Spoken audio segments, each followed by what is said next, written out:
life expectancy for a Red Army soldier at Stalingrad was probably 24 hours, purely from the firepower that the Germans had at their disposal. They were properly shock and awe tactics.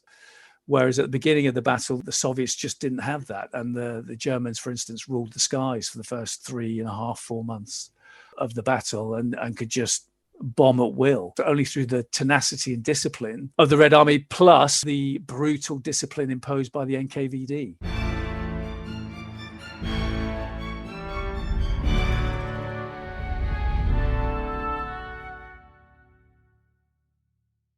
Hello and welcome to this week's pod. Today I have a treat for you listeners as we're taking on the mother of all battles, Stalingrad. I'm speaking with the author Iain MacGregor, who's written The Lighthouse of Stalingrad. This fantastic book zooms into one building in the city, the lighthouse of the title, and describes the soldiers who fought over it. Today we're going to be discussing the battle, personalities involved, its hold over the Russian psyche, and Putin's keenness to manipulate Stalingrad for his own ends. Iain is fortunate in that he's one of the last Western historians to gain access to historical records that are now almost certainly impossible to view, now we've entered into a new Cold War. If you check your calendar, you'll know it's December 22, and whilst yes, it's Christmas, it's also the 80th anniversary of the Battle of Stalingrad, which raged over the winter of 1942. This battle can be argued as the turning point of the Second World War, after which Nazi Germany's fate was pretty much sealed. Now, I did briefly touch on Stalingrad when chatting with Gordon Corrigan, but that was more of a discussion on turning points of history, i.e. what would have happened had the Germans ignored the city and gone for the oil fields in the Caucasus instead. But today we really do get to grips with this most savage of all battles. This pod actually works quite well with the episode I did recently with Roger Morehouse talking about the Nazi-Soviet pact. So if you haven't got to that, I recommended it alongside this one as a precursor to the events of the Battle of Stalingrad and Operation Barbarossa itself, which was Germany's invasion of Russia. Iain MacGregor is a historian whose previous book, Checkpoint Charlie, is the story of the Cold War in Berlin. So I'll certainly try to get him back to talk about that in the future. Now, elsewhere, our latest magazine is out, which features, among other things, articles from Al Murray and Mark Galeotti, and an interview with the great writer William Boyd. As listeners to this podcast, if you use the voucher code HISTORY50% on our website, links in the show notes, you'll get an annual subscription to the eMag for only $4.99, and you can gift that too. In the meantime, though, I'm going to hand you over to me talking with Iain MacGregor.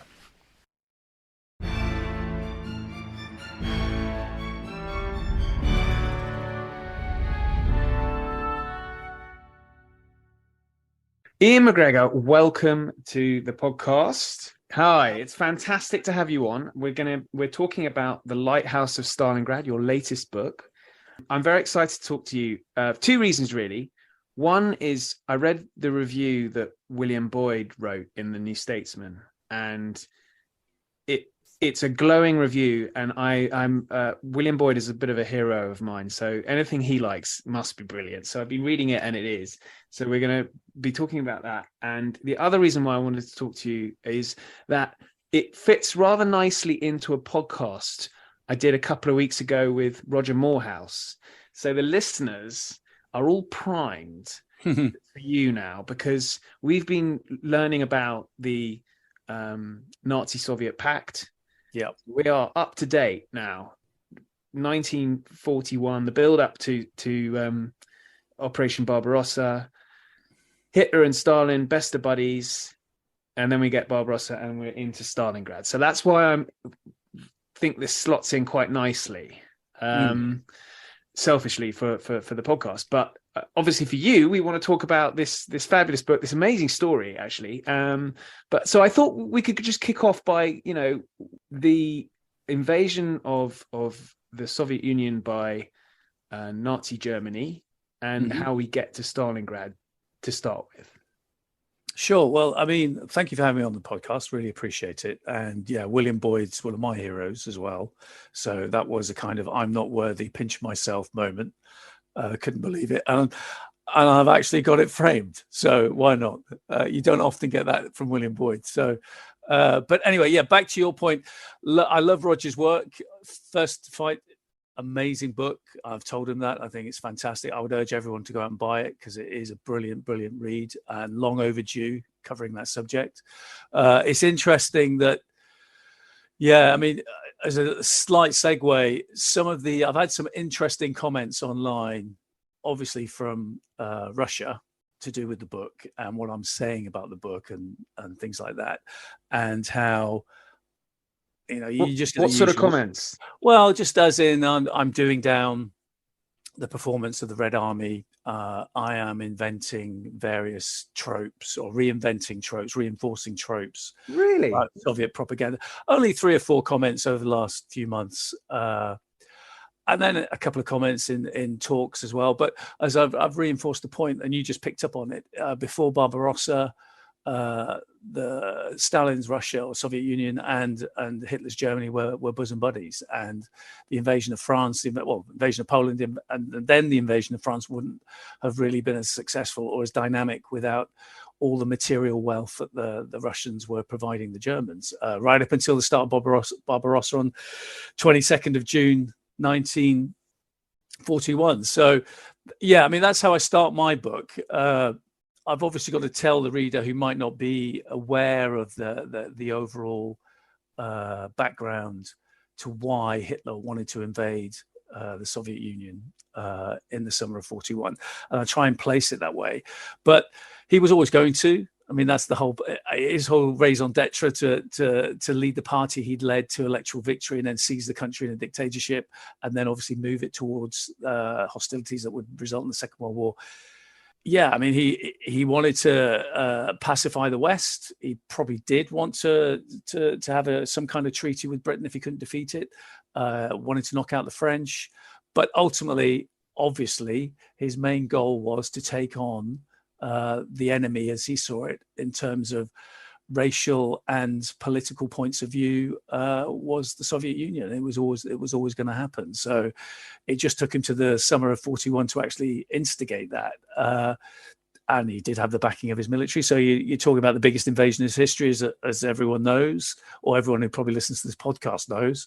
Over 3 million men, 3 giant armies, north, center, and south, aiming for a huge cross-section of the European side of Russia.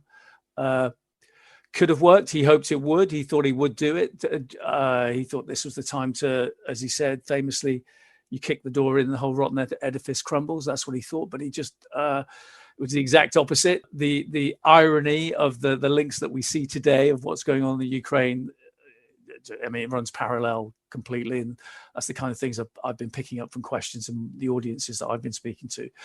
But yeah, I mean, just on the Ukraine, sorry to interrupt you. Sure, just on the Ukraine, where you mentioned that, is it a bit like the roles are reversed in that the Russians think that the Ukrainians, everything would collapse when they invaded, and of course, yeah. I mean, that's the kind of thing I've been trying to pick up on, especially with students when I've been talking at colleges and schools, is to say it's a recasting of the main of the main events and the main protagonists. So instead of the heroic defender, you've now got a remorseless invader, and so that's the way you look at it. And the parallels that run between how Ukraine is defending itself against this obviously army that we all thought was bigger, better, more powerful, and would easily swat it aside, hasn't happened. But that's where, again, you've got this irony of the Red Army was kept going for the first half of the war, definitely going into the second half as well, obviously, but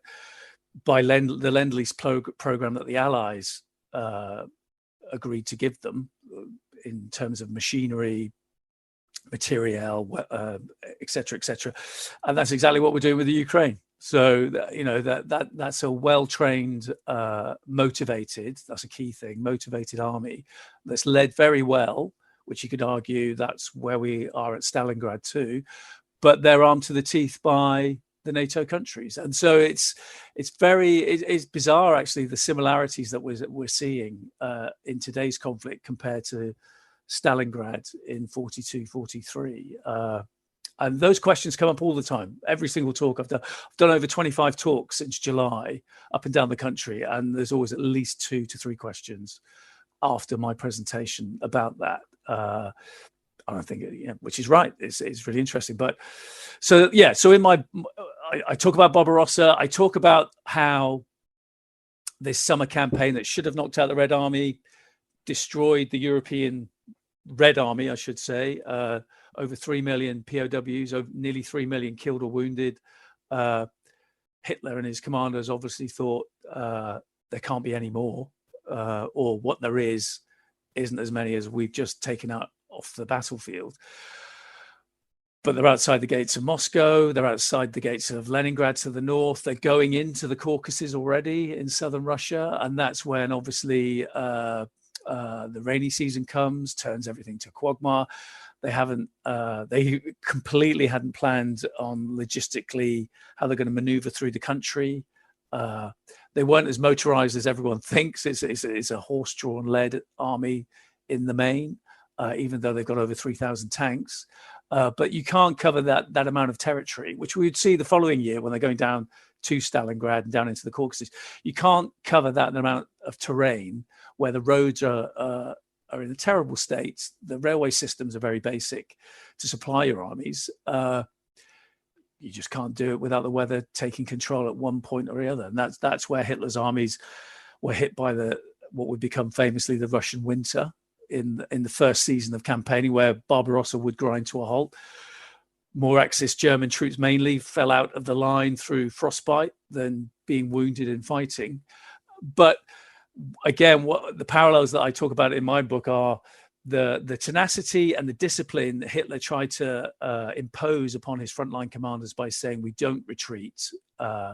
We're going to stand and fight. We're going to protect the areas we've captured. We're going to set up these kessels of fortified regions, even if they're army size. Famously at Demyansk, as the Ninth Army, well over 100,000 men was trapped there or encircled. But they were kept alive. They were kept supplied until they were strong enough to then be either rescued or they could fight their own way out. And it's that kind of mindset which would lead to the disaster the following winter at Stalingrad. And that's why in my book, the first, I suppose, quarter of the book is laying the groundwork for the reader to say this is why the offensive the following summer, Case Blue, that again would kick off in June 42. It's very similar to what happened the following year. They just didn't learn their lessons. And any commander that was pushing against Hitler and as had with Barbarossa, I mean, he'd fired over 50 of his top commanders by the end of Barbarossa, by the end of the winter campaigning anyway, because he thought he knew better and he was surrounding himself with yes-men. And again, that would lead to disaster the following year. So who were the German commanders on the one side and the Russian commanders on the other, their counterparts? Because Stalin wasn't afraid of getting rid of, famously in the 30s, he had executed a huge number of military leaders, hadn't he? Well, yeah, I mean, you'd had amidst the, I suppose, the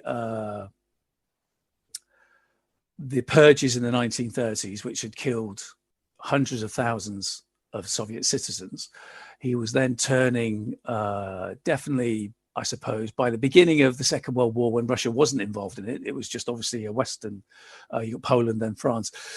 The Red Army had been, or the leadership of the Red Army, from Marshal down to probably divisional commanders, had been pretty much decimated. Whether they're through trumped up charges or just politically motivated, people getting taken out with grudges, whatever. But that's had severely hampered the evolution of an army to then be able to have the command structure in place to take on this kind of juggernaut that was going to hit them in June 1941.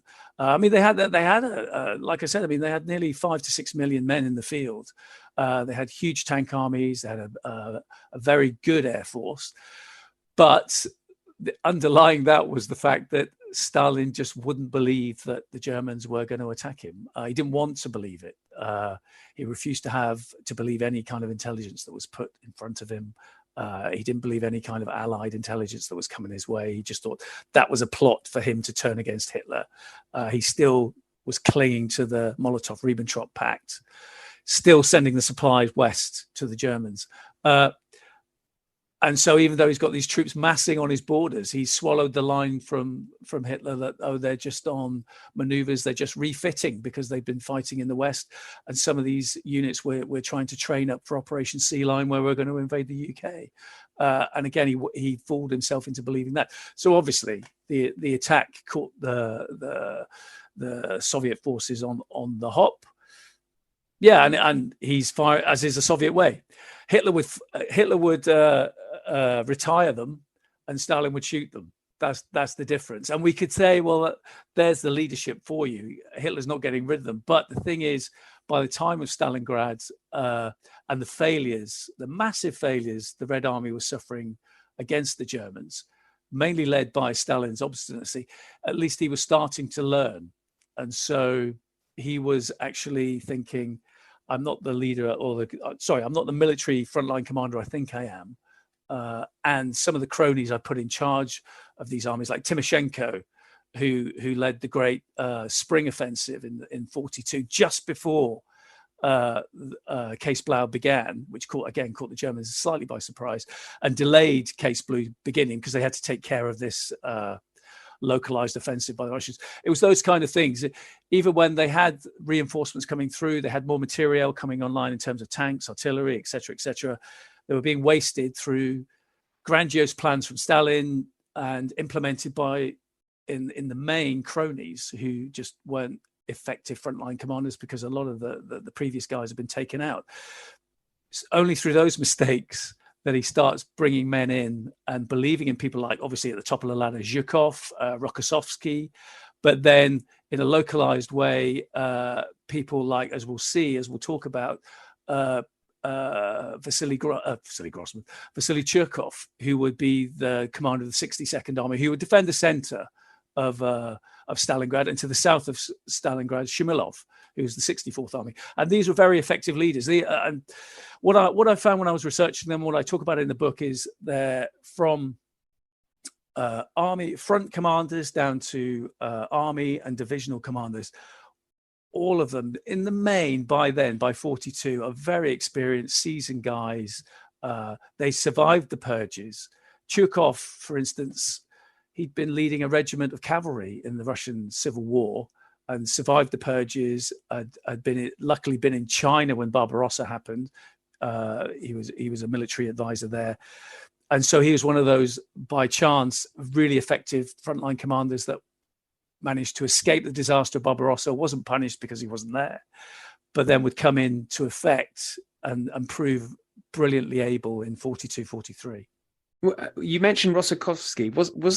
Was he being beaten up? Or I might have got this wrong. He was being beaten up, and then he was sort of expecting to be shot. But then someone comes in and says, "Well, actually, we might need you." Well, that happened. I mean, there's several commanders you could say that survived by literally the skin of their teeth from being condemned. Rokossovsky, he was one of them. It's just the capriciousness of the regime and who you knew might get you off the hook to a degree, and whether you had a direct line through whatever tiny link to Stalin. So Rokossovsky had, I think, a kind of similarity in a religious background to Stalin, and they had that kind of link, and that's why they got on. But you're right. I mean, that was the case, and I mean, we'll talk to. I'll drop in a couple of anecdotes at the end of the talk, and that goes to after the battle as well. When you're looking at commanders that were victorious, that had a good reputation, that then would fall foul of the regime and would just disappear until Stalin died. I mean, we can talk about one of those at the end, but which again I found out through the research, and it's just it's jaw dropping. Well, Churkov, who you've mentioned, he's a key part of the book, and the book opens with his funeral, and it's much later. There's a bit of a spoiler, but well, no, it's fine. I mean, I found it fascinating because obviously we know about him in the West. Obviously, he's made more famous in the West by Anthony Beevor's brilliant book, because he talks about him in detail there, because he was the commander of the 62nd Army that fought room by room, house by house, in the sewers, in the streets, and he led by example. So where he's like 100 yards. At any one point, he's 100 yards, 100 meters, whatever you want to call it, from the front line for where the Germans are fighting his troops. Friedrich Paulus, who was the commander of the Sixth Army, who's against him, was at one point 50 kilometers behind the front line. And he, total opposites. He wasn't really a frontline commander. He wasn't a frontline veteran commander, definitely. And that's kind of the difference. That's the kind of guy you don't want in charge of an army when you're involved in this really horrific urban battle that it turned out, a meat grinder that it turned out to be. But yeah, I mean, I wanted to open because I thought, again, all the Russians I talked to that I interviewed, he's held up. He's the Russian. I suppose he's a Russian equivalent of George Patton or Montgomery. I mean, he's venerated, and you would argue his performance at Stalingrad, he deserves that. So it was unique and very, very interesting to interview people that were eyewitnesses to the funeral that they gave him. Because by the time he died, he was a marshal. He was a retired marshal. And if you are a marshal of the Red Army or the Russian Soviet forces, I should say, you're normally, as is the tradition, cremated and your ashes are buried in the walls of the Kremlin. Everybody, that's how it works, because you are at the top of the tree in terms of a militaristic society. But such was his reputation and veneration that they actually granted his family's wishes that he get his funeral procession and burial at the city where he made his name. And arguably, to most Russians, all Russians, it's the main pillar of everything they celebrate about the Great Patriotic War, the victory at Stalingrad. And that's why. So it was great to interview the eyewitnesses. And it was great to interview his grandson, who gave me a lot of the detail that's in that prologue that talks about everything that happened that day. And it's very moving. I mean, you can't dismiss that. And that's the irony that I would say right at the beginning now, if people that are listening, I finished writing the manuscript a good 3 to 4 months before the Ukraine situation started. And I didn't really need to tweak it. I mean, what's there is what I wrote. And I think I added a tiny little bit in the introduction to talk about, I'd already written about how Putin uses all the various touchstones of the Great Patriotic War for Russians as a way to further his own ambitions and his own political kind of system of government. I'd already, I was writing that way back in last September. So that hasn't changed. Well, I wanted to ask you a little bit about that, actually. So we may as well mention it now. But you've written this fantastic book. I mean, the Stalingrad story is, even if people don't know the story intimately, they are aware that it is this sort of epic battle. And I wondered, the Russians fight heroically and defeat Nazis in this, and that's been the view. That sort of remains the view, and there's a kind of huge amount of sympathy over Russia in this conflict, obviously, because they're fighting the Nazis. Yep. But we're now at a stage where the Russians are now committing the most horrific crimes in Ukraine. And how does it feel like your heroes are the Russians in this, and yet Russians today are fighting in Ukraine? And yeah, but I was going to say, I mean, that it wasn't just the Russian army at Stalingrad. I mean, all the ethnic groups within the Soviet Union, one way or another, were represented at not just in the city, because obviously the Stalingrad front ran for hundreds of miles north and south. I mean, it's just vast. I mean, that's why it's such an enormous battle of millions of combatants, because it's just a vast area across the Russian steppe that ended up, by the end of that summer, all eyes are on Stalingrad, because everything else is failing in the Caucasus. So that's where Hitler wanted to get his final victory that would prove the whole summer's expenditure of men and material was worth it. And obviously, was it just taking the city? I mean, he wanted the city. The name is important as well. That's what was driving it by the end of the summer, because during the summer, Stalingrad was only ever meant to be a place that the one wing of the army, it was supposed to be done in very logical, chronological phases. And one of the phases, before they plunged south en masse down into the Caucasus to capture the oil fields at Maikop and Grozny, was they would get to Stalingrad, and that shores up their flank, their eastern flank, just in case there are extra Russian forces out there that they don't know, that could then cut into along this very long front over 1,500 kilometers, because that's how far the Axis forces had pushed in. It just shores that up. It's like a giant gate that would stop them. And the plan was, even if they couldn't capture it or they didn't want to capture it, because it's a huge, very elongated city, it's over 25 miles long along the River Volga, they could besiege it. But the most important thing is they would stop river traffic along the Volga, which is an arterial riverway that was taking lots of supplies from the Allies from the Caspian Sea all the way up.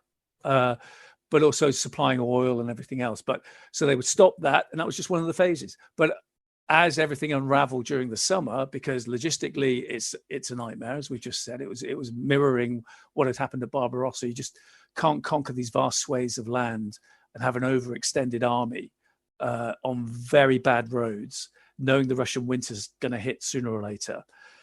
That's a worry. And then this time the Soviets were putting up an effective defense, as in defend, retreat. They weren't getting kind of bogged down in mad orders from Stalin to stand and fight at any cost and being encircled in their hundreds of thousands and being captured, which is what Hitler expected that summer again. He thought it'd be a repeat of Barbarossa, and it wasn't. But the trouble was, if they're not capturing all these troops like they were the year before, it feeds into, or was feeding into, Hitler and his lackeys' mindset of this inferior race and this inferior army has disintegrated, and now I can have everything all in one go. So instead of following the army's logical plan of capturing everything phase by phase, I'm going to split my army in two, separate them by over 1,000 miles, as one half goes down into the Caucasus to get me the oil right now, and the other half will go on to get Stalingrad. And that was just a disastrous move. I mean, even hindsight's great and says it's a disastrous move, but even he was being told by his chief of command, Halder, this is not the way to do things, but he wasn't listening by then. So Stalingrad, it had its name, but it was, as I say in my presentation, it was, by the time the Germans were outside the gate, Stalingrad was a Soviet kind of model city. It had been heavily invested in all through the 30s. And that was going to be Stalin's first showpiece city, to say this is what a modern Soviet society can build.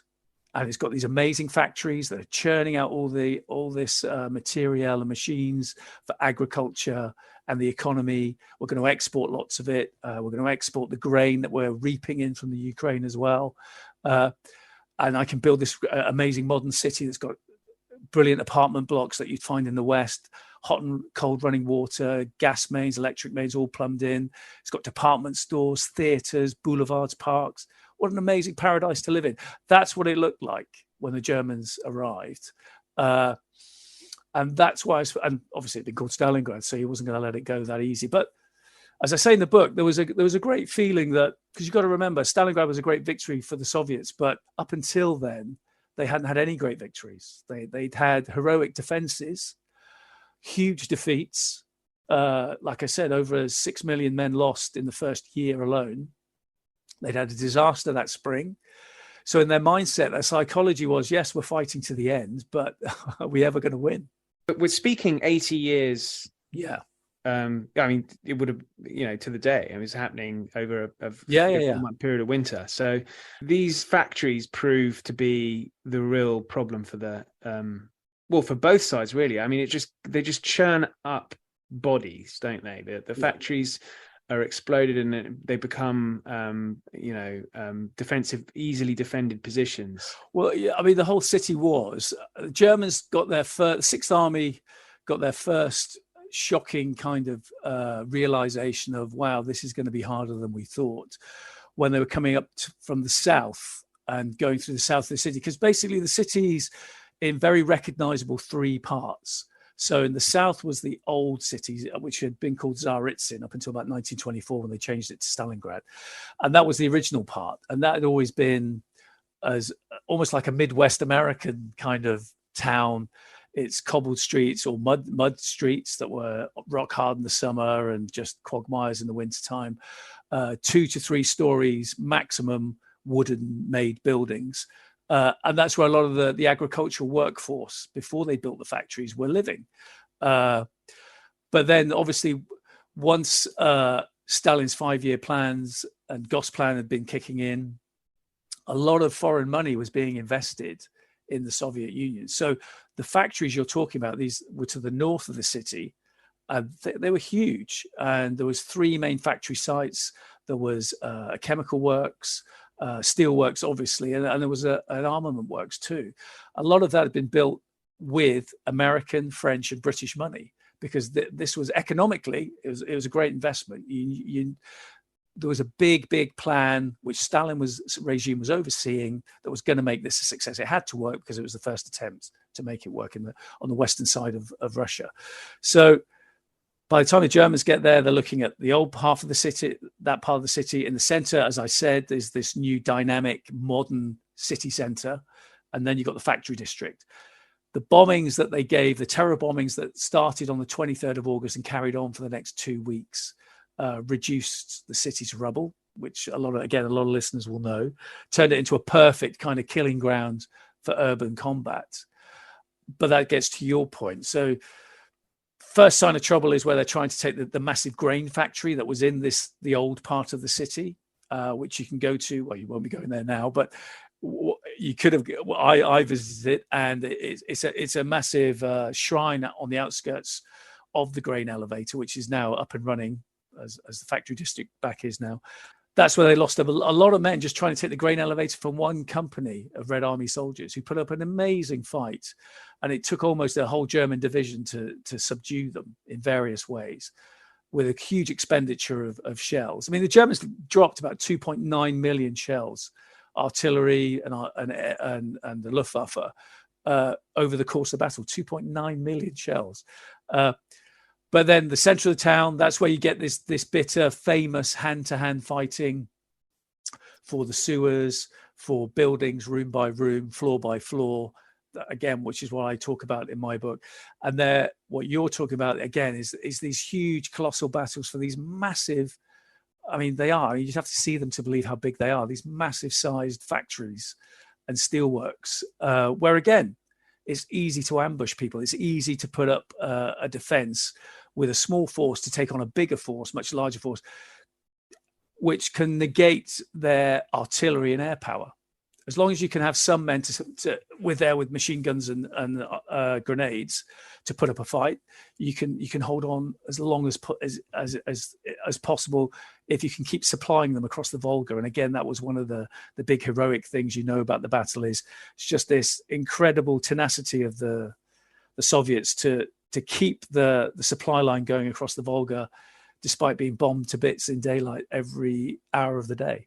Well, it's interesting you mentioned the Volga there, because there's I don't know how many of the listeners have seen the film Enemy at the Gates, the Jean-Jacques Arnaud film, where the hero is Jude Law. Jude Law, yeah. But he sort of, when he arrives on the Volga, he's sort of handed a gun, a rifle. I know. They share a rifle. Well, I mean, I'm at pains to tell people it's the biggest pile of hokum you can watch. It's a great movie, don't get me wrong. I think it's great that it gets people's interest in Stalingrad, because the one thing you can take from the movie is the losses, the scale of the fighting, and the brutality of the regime on both sides. That's kind of accurate.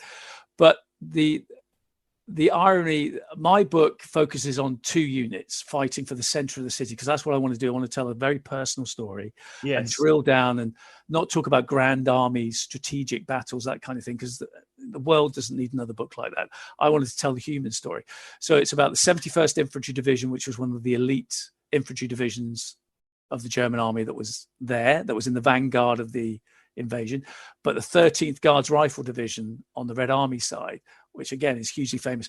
That's the division that Jude Law's in, that crosses the river.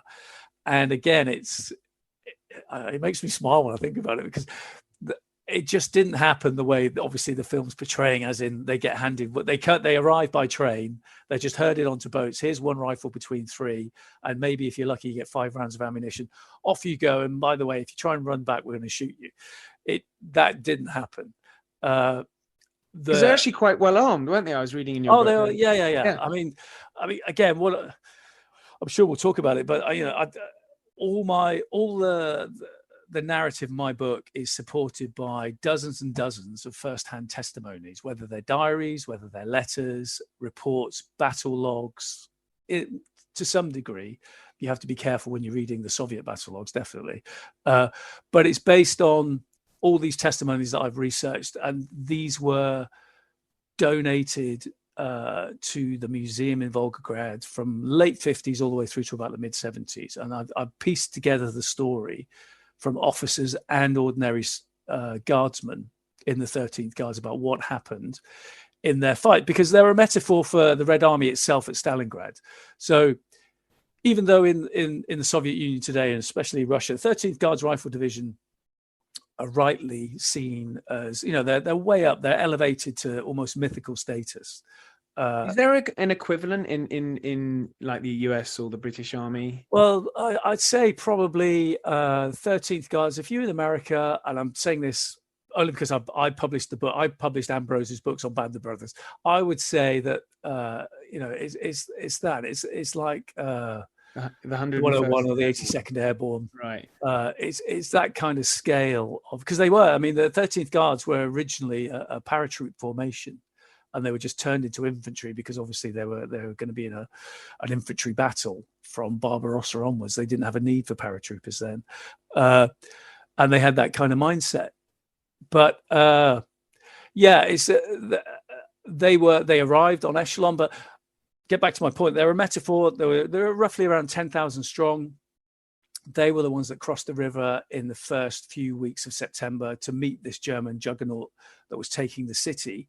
And pushed them back, but then they were the ones that stayed there for the whole battle and were in this just proper bloody violent slugfest for the center of the city for the next 4.5 months. And of the 10,000 men that went over, from that original 10,000, there's probably less than 250 were left. I mean, obviously they were heavily reinforced with replacements. And other regiments and such like came over to hold the line for them.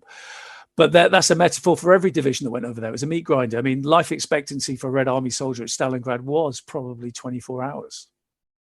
That is unbelievable. Purely from the firepower that the Germans had at their disposal. I mean, they were properly kind of shock and awe tactics.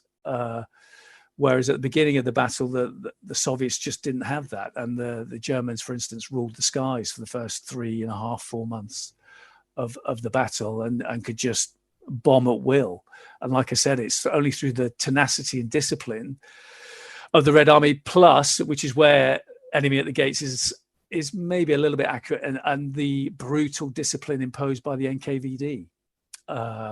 And quite a few people were executed, mainly officers and senior officers. They were the ones who paid the price.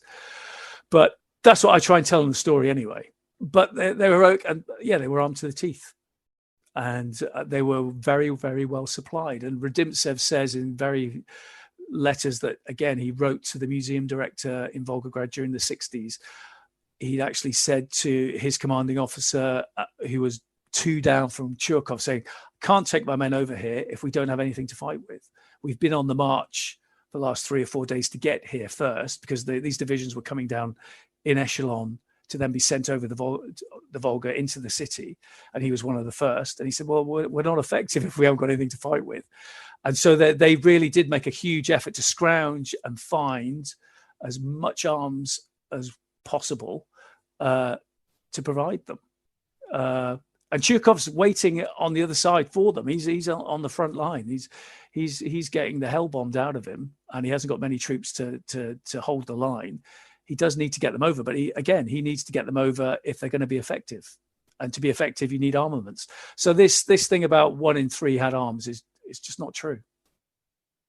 Great stuff. I love exploding myths on here. That's great. Well, look, we've been talking for over 30 minutes, and we haven't really mentioned the lighthouse, or Yes. Pavlov's house, which, you know, you talk about an intimate story, and this is where it is, and this becomes this iconic building that for both sides, really, not just for the Russians. The Germans are well, desperate for it. you're right, but it's funny though, because originally, years and years ago, I'd obviously read about Pavlov's house, and from the material that I was reading, I was thinking, wow, what a story. This is incredible. And you read about all the losses that they suffered during the battle and the sacrifice and everything. You want to believe it because there were several actual defenses of buildings, like the grain elevator that I was talking before, which did happen. So you think, well, Pavlov's house did happen. And it's which is what I say about Putin and everything else at the beginning of the book. It's, if the greatest thing to happen in modern Soviet history is winning the Great Patriotic War, the pillar of that is the victory at Stalingrad. And within the victory of Stalingrad, one of the pillars of Stalingrad is Pavlov's house. It drips down.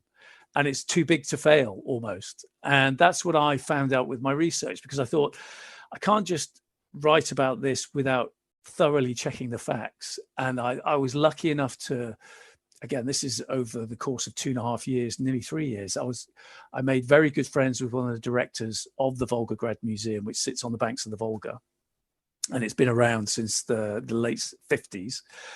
And he was saying, well, no one comes to our archive. Everyone wants to go to Podolsk, quite naturally, which is the military archive outside of Moscow. And obviously Anthony Beevor's been there, and lots of other historians have been there. You can't go there now. It's impossible. I would have gone there, but I couldn't get access.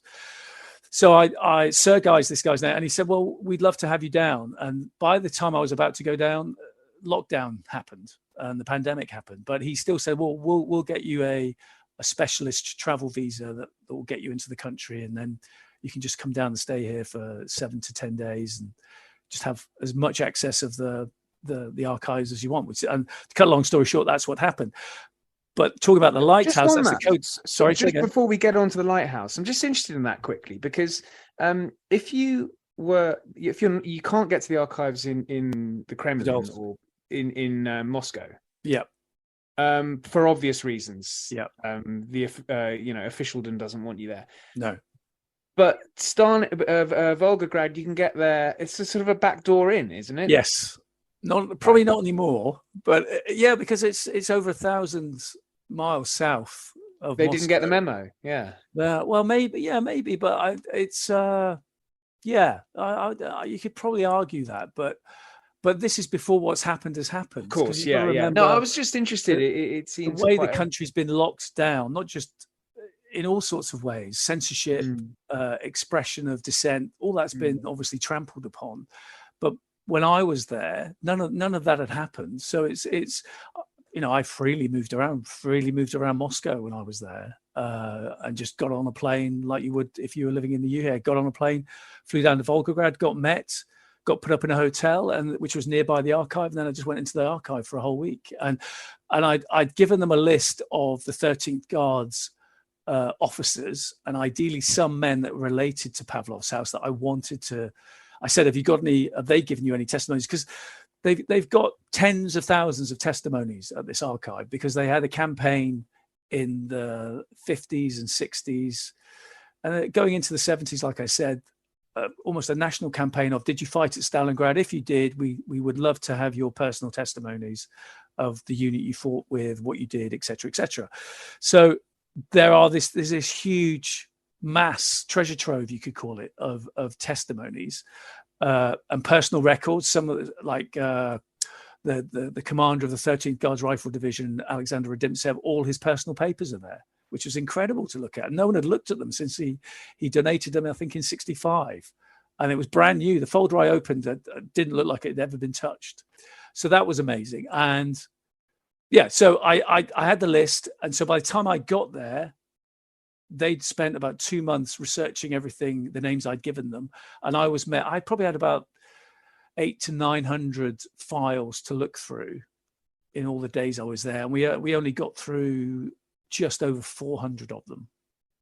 And I had a really good translator who's a very good friend of mine, and he's a historian, local historian. And he sat with me and we just went through it. I mean, we spent 9 hours, 10 hours a day there. And I came away with probably, it's about 180,000 translated words from about 200 key figures that I wanted, that I thought would help me tell the story. And so to get to your point about the lighthouse, it just disproved that the whole myth, trope, whatever you want to call it, of, for those that don't know, Pavlov's house is a 4-story building that survived all the bombardments. It was a ruin. You can find photos of it online, but it was in no man's land between the Germans, obviously, and the Soviet defenders of the 13th Guards Rifle Division. It was then captured by this storm group, because that's what we haven't talked about, this new tactic that Churkov brought into the battle, where instead of attacking en masse on a broad front, he would use storm group teams of 6 to 8 men, armed to the teeth with machine guns, bags of grenades, pocket artillery, they called them. And if that didn't work, then bayonets and sharpened spades, to take these houses room by room. And that's how they took the lighthouse. It was called the lighthouse because it was the biggest building in the area. So if you get to the top of the building, if you're an artillery spotter, you've got a 360-degree view for 5 kilometers in any direction. So if you're the Germans, you'd be able to see the Russians coming across the Volga. And if you're the Russians, you'd be able to see where the Germans are massing for their next attack. So both sides wanted it. And that's why it was called the lighthouse. But the myths are that this team, this 6 to 8 man team led by Sergeant Pavlov, took this massive house. I mean, it's a huge building, and was reinforced by his platoon of 28 men. And ironically, all 28 men came from different republics within the Soviet Union. So the whole Soviet Union is represented in this house. And then the fight becomes like the Magnificent Seven, where they hold off the might of a German division and airstrikes and everything else. And the siege lasted 58 days, and then they were relieved, and it's all a big happy ending. A few of them were killed. But that's not what happened. Not what happened at all. And quite a few people that were there are airbrushed out of history, which I've reintroduced in the book because I found their testimonies. For a start, Pavlov's house, is that the correct name for it? Well, no, it should be named after the lieutenant that was in charge of the company of men, not just 28 men. There was at least a company. At any one time, there was at least a company of Red Army soldiers in the house. It's a fortress. How many is that? It was about 100? There was at least 200 to 300 men in the building at any one time. And they were constantly reinforced because they built a supply trench going from the Soviet front line. It went about 100 meters into no man's land to where Pavlov's house was. And so they were ferrying the wounded out, putting reinforcements in, keeping them resupplied. And the biggest thing is the Germans didn't attack it en masse with a division. They didn't have a division. They did have divisions around the area. But by then, as you said at the beginning, the fighting had moved to the north to capture the factory districts. The Germans had captured 95% of the center of the city. So where Pavlov's house is, it's only 100 yards away. The Volga is to its back. It's only 100 yards away. The 13th Guards were really, it's very equivalent to, say, Gallipoli. They were hanging on right on the water's edge by the skin of their teeth, and the Germans just couldn't get rid of them. Kept trying, but couldn't. So that part of the line was almost like a rest area. And that's what I discovered reading both sides, saying, well, we put in some attacks on this Soviet house that they captured from us, but we didn't have the men or machinery to launch the kind of attacks that every Russian knows now. If you're a student of history and you're learning it at school, or you watch films or documentaries in Russia, and you have done for the last 20, 30, 40 years, they all know Pavlov's house. It's celebrated. It's this heroic metaphor for the heroic sacrificial defense of Stalingrad. But it just didn't happen. Yeah, and these testimonies go all the way up to divisional commanders. And like I said, the actual commander got written out of history.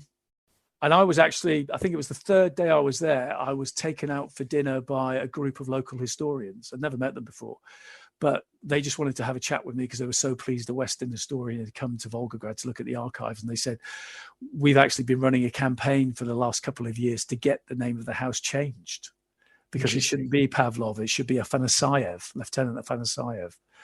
He's the real hero of the defense. Well, now we're talking about names. Very recent development is the people of Volgograd, I've heard, are keen to, or there's a certain group of people in Volgograd are keen to have the city renamed to Stalingrad. Well, it's kind of, it's basically, they had a local vote, plebiscite, whatever you want to call it, a few years ago, probably, I think it was just after Putin had seized the Crimea. So it's like 2010, 2011, I think it was. Right. And there was a vote then, do we want to change the name back to Stalingrad? And 65% of the city said no. But what they do, but I would argue the city is happy with it. The citizens themselves are happy with it. Judging by the people that I still talk to, they're allowed to change the name they're allowed to revert back to Stalingrad on signs as you're driving into the city 8 times a year. And that's relevant to 8 specific dates in the calendar year that are relevant to things that happened in the Great Patriotic War. One of them is 22nd of June. One of them is the 19th of November for the great counter-offensive Operation Uranus that surrounded the Sixth Army.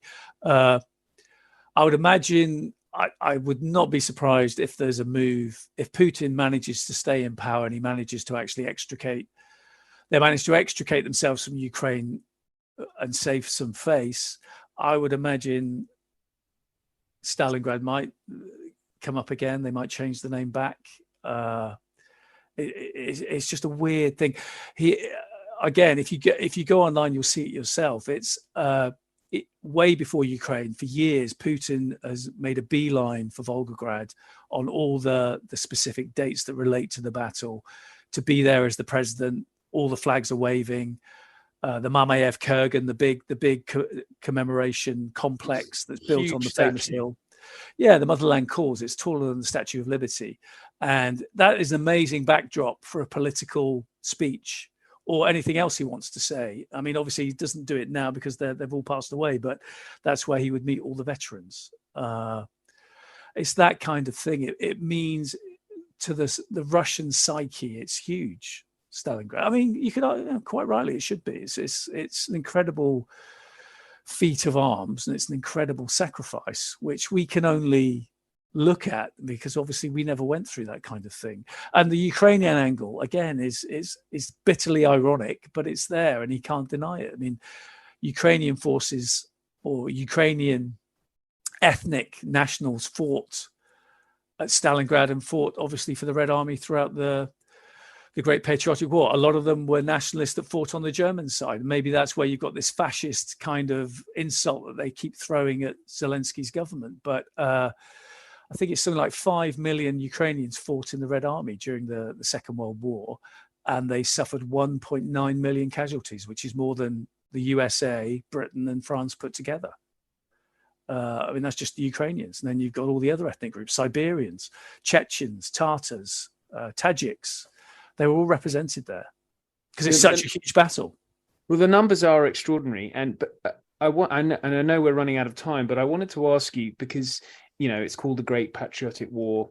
Probably of all the countries, Britain is one of those ones that, people always say the British are obsessed with the Second World War. Yeah. But that's certainly true of Russia as well, isn't it? Aren't they slightly obsessed with the Great Patriotic War? Well, they are, but I would say that I think it's justified. I mean, if you look at the losses, I mean, 26 to 28 million casualties in Western Russia alone, or the European side of Russia, I should say. You're looking at 78,000 villages, towns, and cities destroyed by the invading German Axis armies. The civilian losses, I would imagine every Russian you talk to has a relative that died or was wounded or served, in the war. I mean, you look at Putin. His own brother, wasn't he? His own brother and his father. Well, his father was wounded at Leningrad, and his brother was killed in the defense of Leningrad as well. So he's got that personal stake, and they all have. And you can't help, it's what I say in my presentations with some of the photos that I show that I took when I was on my visit there. The size of the commemorations and the size of these statues, in some ways you could say, well, they're, some of them are, you'd say, are grotesque, or they're just over the top. But when you actually think about the losses, say, for instance, we just mentioned the Mamayev Kurgan, where you've got the Motherland Call statue, and I think it is the tallest statue in Europe. It's enormous. But then that's arguably the most contested piece of land anywhere in the whole of the Second World War. Hundreds of thousands of mainly men died trying to retake, defend that hill, because it was pivotal to the battle.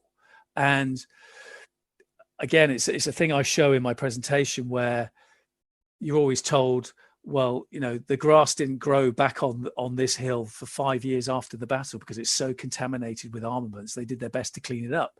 And I got there, it's 80, as you said, 80 years ago now, but I got there 77 years ago when I was there. I was just walking along off the grass. I was walking through this muddy stretch, and I stood on something. I thought, oh, what's that? And there was a tiny piece of metal sticking out the ground. It's freezing. It's like, it was -18. It was a really, really cold day.